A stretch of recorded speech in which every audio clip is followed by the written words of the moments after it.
tieto oslobodené plnenia bez nároku na odpočet dane, tak by som ich v podstate mohol rozdeliť do takých dvoch skupín.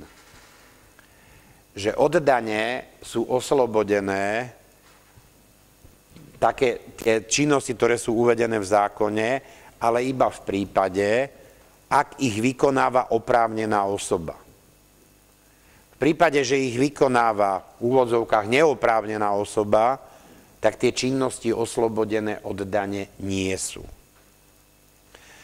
Napríklad poštové služby. Oslobodené od dane sú univerzálne poštové služby, ale sú oslobodené od dane iba vtedy, ak ich vykonáva oprávnená osoba, v tomto prípade Slovenská pošta.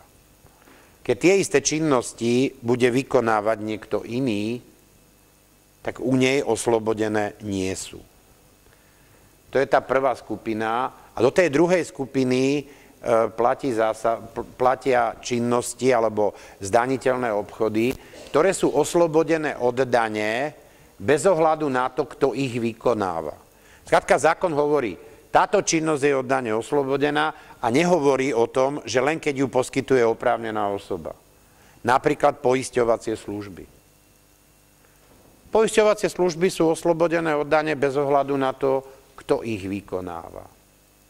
V minulosti, ak si pamätáte, zákon o dani z pridanej hodnoty poisťovacie služby oslobodzovali iba v prípade, ak boli poskytované na základe osobitného predpisu, odvolávka bola na zákon o poisťovníctve, čiže len tie osoby, ktoré mali licenciu na poisťovaciu činnosť, tak mali to oslobodené.